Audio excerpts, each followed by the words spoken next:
Hello, welcome to this episode of Dreamers to Doers. I'm Sameer Desai, founder of Seagull Advertising, and today I have a very senior expert in both the professional side as well as in academics. I have Miss Shaila Kagal with me. She's one of India's early trained women in the US who went ahead to the US for a post-graduation, and at that time even chose to come back to India. Started with an engineering company, has been in engineering in corporate for 30 years, and then moved on into academics with Symbiosis, helped shape their IT training institute called the Symbiosis Centre of Information Technology, and after which she's also been on the advisory to the Deputy Director of Symbiosis, Dr. Vidya Yerodekar. Ms. Shaila Kagal, welcome to this episode of Dreamers to Doers. Thank you so much. You've achieved a lot. It's a pleasure. You've achieved a lot in your life. What I understand, a total of 45 years of working career. Yes, they have been excellent, fruitful years for me, and I have enjoyed every day of that career. Ma'am, when I look at this, you went to the US at a very young age. Yes. In which year did you go to the US? I went there in 1965. 1965. Yes. That must have been also the peak of the Cold War? Kind of. I don't recollect. Okay. But had a, very nice reception by an American family, and had wonderful time. Okay. As a student, as well as. So was it usual in 1965 for statistics and mathematics graduate to go to the US to study, especially a lady? Well, not so much, because very few women went abroad to study. But I had a precedent in my family. Oh, really? Yes. So who was that? My aunt was at Philadelphia she did her doctorate at Pennsylvania. In which subject? She was in political science. And when did she do that? In which year was that? That was prior to 1965, when I was still in school. Wow. So that was kind of like, a precedent in the family. But very progressive family, I must say. Well, my father, he was the greatest enthusiast for making all the daughters study higher and higher. Fantastic. So that's how I was probably one of the first few from my town to go out of town. So which town are you from? I'm from Bagalkot. Wow. So you did your schooling there? Yes, I did my schooling there, and my father said. So very quickly to understand, what was your father doing in Bagalkot? He was a lawyer.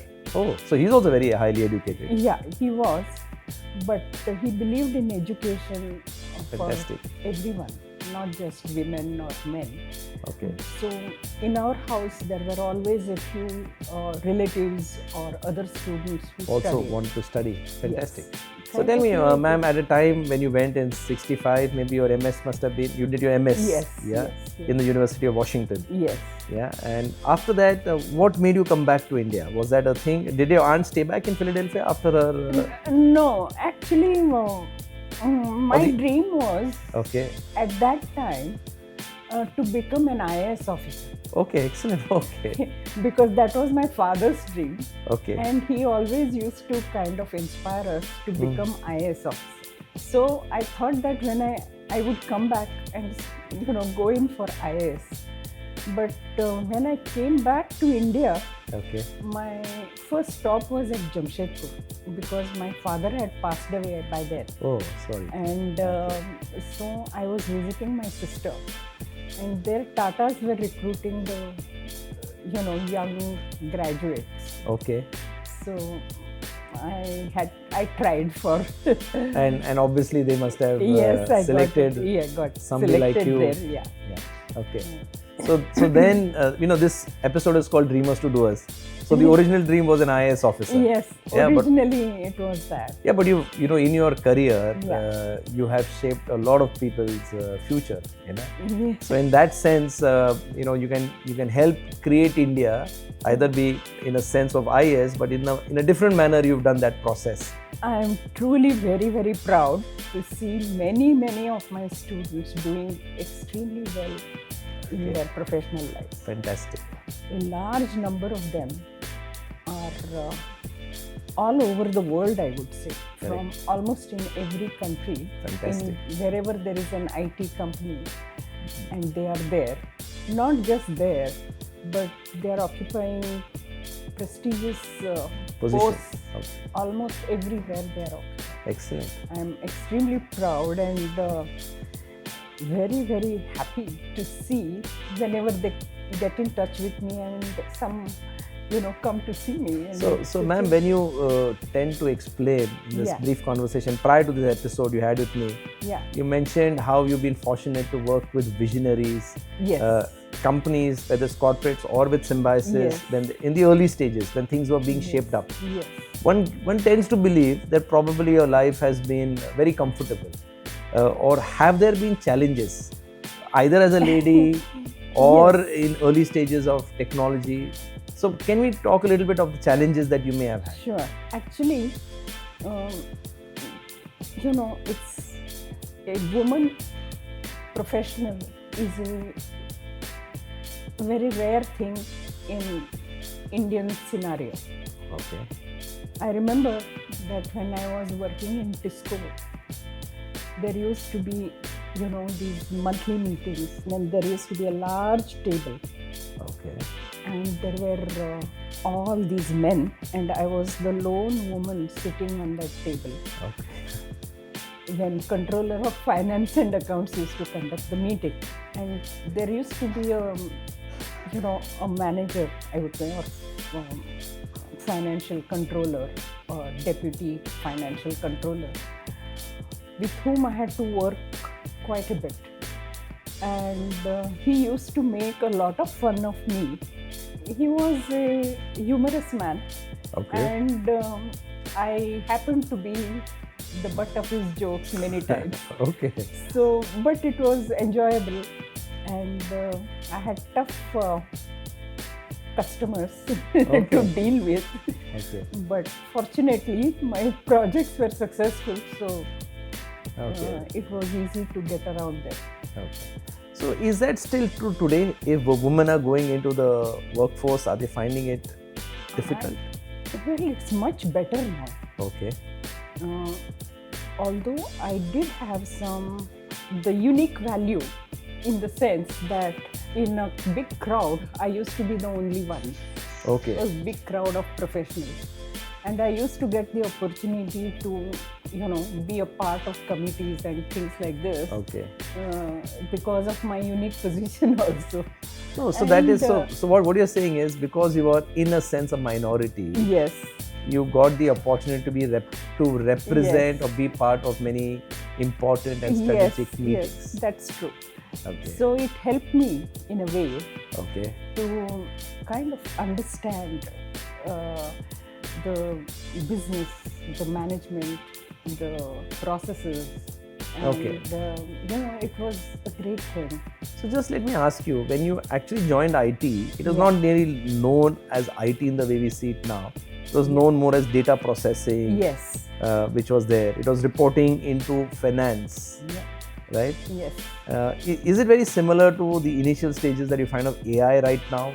Very much so, because you know, when I started my career, it was, I mean, most people would just consider programming as the career. Correct, correct.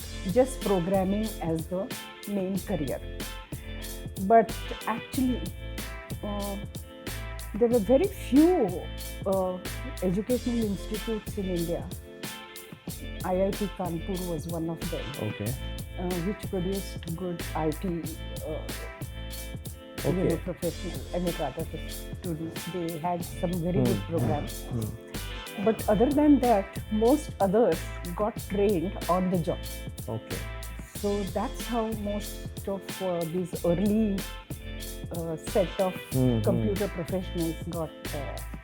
So you've seen, in a sense, now we call it technology, we call it IT. Now, in fact, technology itself has become a business. Yes. Right? You yes. have companies. Yeah.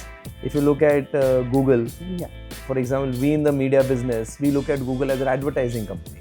But if you ask Google how they define themselves, they say we are a tech company. Yes. So they don't look at themselves as a advertising company.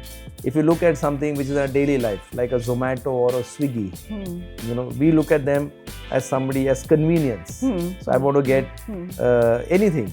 Today you can even buy an iPhone from this Instamart and Zepto. Yes. Okay, so we see them as probably convenience or delivery businesses, but they seem to see themselves as tech businesses, as IT companies. So is with an Uber, an Ola. Yeah. So I want to ask you, when you started off in the data processing of Tisco, did you think IT would become so integral that in our life, if my Instamart is not working, people started panicking? Not at all. Not at all.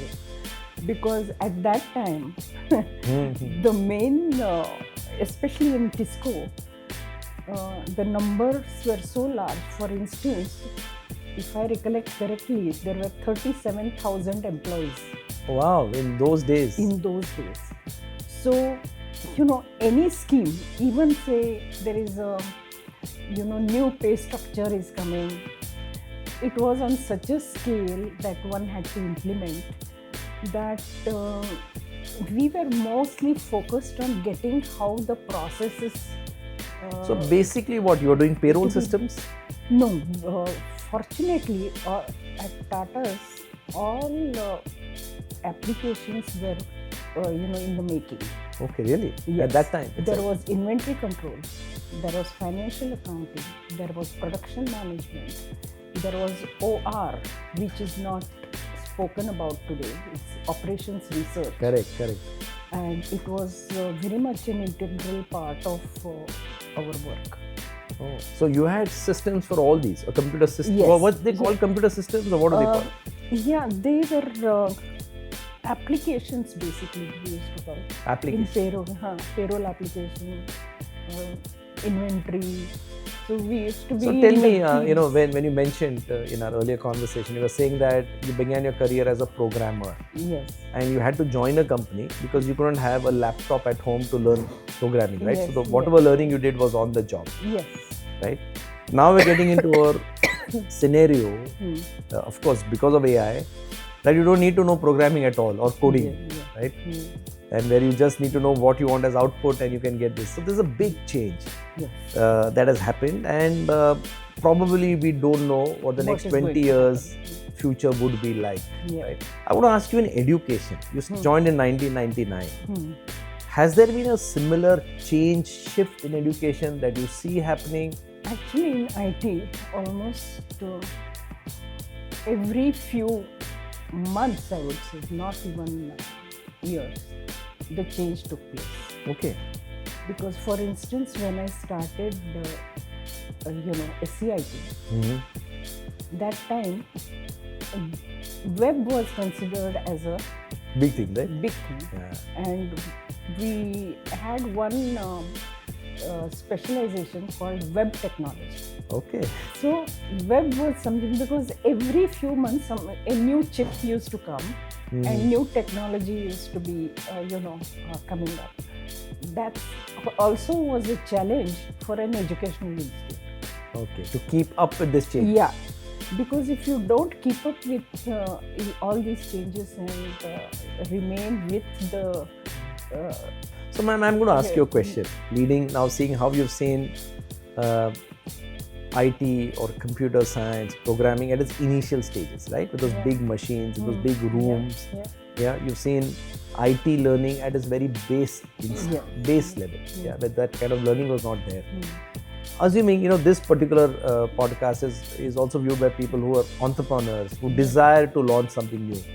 If I was an entrepreneur wanting to get into the tech business today, what is the kind of advice you would give that person? And it's okay, nowadays the willingness to take risk is much higher. Just out of the blue, what would you think they should do today? I don't know, in a way that because these days people think totally differently. Correct. Yeah. They are not at all in the same mold as we were brought up. So any idea becomes a big thing, you know. Okay. Just anything that you take. Let me and frame you this a make little up- different. Let me frame it a little differently for you. Yeah. No, I get what you're saying. That ideas are coming from anywhere. Yeah. Yeah. And it's they Yeah. just evolve, and you don't even realize that there could be a new area of learning. So if you were today, suppose the Miss Shaila Kagal has now gone to the US, has done her MS, and lands at the Mumbai International Airport, how would she look at the world today? Oh my God, I will be lost. Yeah. I will be lost because there are so many things happening around you, in technology, in business, in everyday life. So would you say there is a world of opportunities? Yes, Yeah. large opportunities, but at the same time, getting into that groove is getting more and more difficult. Okay. Because earlier there were very few areas in which you would be able to do things, newly. So now there is such a large number who are entering into these areas. There is a whole lot of competition, as well as what you would call, you require a specialized learning of that particular area. Correct. So specialization is very important. You're saying These to get days, okay. Because it's It's highly focused. It's highly focused, and you kind of have to know that thoroughly, in depth, to be able to succeed in that. So I'm going to come to you with a question on academics. Suppose you are suppose it is not 1999 when you chose to work on SCIT with Dr. Muzumdar. What if Dr. Muzumdar were to call you today and say, let's launch a new institute? What is it that would you do? He has already done that. With AI? AI. Because he's always in time with the world, He is too quick to identify To that spot it. area Okay. and then get into it. So Okay. he's already done that, and I'm sure many graduates will come out. So what you're really saying is that it's no longer sufficient to teach just computer science. Probably that is gone. It's now to understand how AI can be playing a role and what the future of AI could be. Yes. Actually, when I joined Symbiosis to start SCIT, my focus was not just programming or technology. Okay. It was more on, trying to, fit the graduates into the industry that was evolving. Okay. Because IT was not just, a technical aspect. It had to solve management problems, business problems. When did IT start solving life problems? Because now what I've seen, so I know the business angle, and that's how even the languages came up. Yeah. But when did they become life problems, solvers of? Because anything in life today, if I want to be, whether it's convenience, whether it's finance or stocks, I want to book tickets, everything is. When did this happen? Did it happen in your watch, or has it happened recently? It reminds me of an interesting episode that happened with me. I was working with Thermax, and we were developing a product for doctor's office. Doctor's office? Yes. Okay, that's interesting. To, appointment setting. Appointment, and then keeping the case history and everything. So this product was almost ready and was about to be, rather it was not fully ready, but about to be launched. So we were invited by this Association of Doctors, Medical Association. Medical Association, okay. And I was there to present our product. I presented the product, and then soon after, one or two doctors came up. One first said, He said, you don't need any such product. All that you have to do is a 6 months course in programming and you will be able to do your own work. And I was sitting there. Another doctor came. Are you sure we will be able to do? He said, very easy. I have just finished one course and I know how to do the programming. So I will be able to tell you how to go about it. And there is a course which teaches you programming in 6 months. And we were sitting there unable to, capture the attention because everybody was busy trying to figure out how to get into the programming part of it. Wow. Okay. So the Doctors Association, instead of looking at a product, started looking at the programming language. So that was the kind of atmosphere where we had to make a breakthrough. Okay. Now I see that doctors are at the front of things. Oh right? yes, They're absolutely. they are very well equipped with the technology. Some of the doctors' offices, I'm very much impressed. Really? Yeah, extremely. So, ma'am, I'm just want to come towards how I see this leading into. There are young people. You work with young people significantly, and specifically in the academic part of your career. What is the message you would give to young entrepreneurs, young professionals?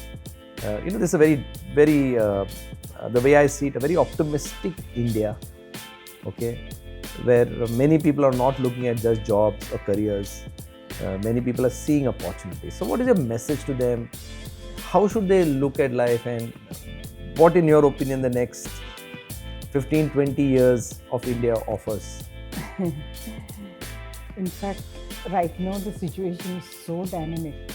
It keeps changing so quickly that you have to remain with the technology, the changes that is, and the world has become very complicated. Okay. So it's not enough knowing just what you're doing, but you have to know more surrounding. So business or the atmosphere around you in which you are going to be working, so that you will be able to fit into the changes that are taking place. Okay. It's continuously evolving time, So I think it's much more challenging for the youngsters today than probably what it was for us to get started as professionals. So I think what you're really suggesting is, if I had to interpret it, is that they'll have to accept change. Yes. They will have to reskill continuously. Yes. And probably accept the fact that they may have to have multiple careers. If they had to have 45 years, like you had 45 years, you had two phases of your career, right? Yeah. One was IT, we call it IT now, but in that sense, the second was academics. Yes. Yeah. How many shifts do you think somebody who today starts off is going to work for 45 years? Oh my God. It's hard to imagine what is going to be in future, firstly. So I don't know how many changes one has to make, but one has to be prepared for new challenges that come. I don't think we can be satisfied with one kind of a skill, one kind of a job anymore. It has to be continuously, especially in IT. I think you'll have to keep evolving, keep moving. Continuously, you'll have to be changing as new technology comes up. So great, thank you, ma'am. And for those watching viewers, here is a lady who's been different. She's chosen to come back to India, worked in IT, the way we call it today, IT, for 3 decades, and then in academics. So I hope you find this episode very interesting, a lot of inspirational work. And the last message from her is that things are not going to be easy. You'll have to keep evolving, keep learning, keep growing, and probably reskill yourself many times. Thank you, ma'am, for being on this episode. Thank you. And it has been a pleasure talking to you after such a long time. I enjoyed. Thank you so much. Thank you so much.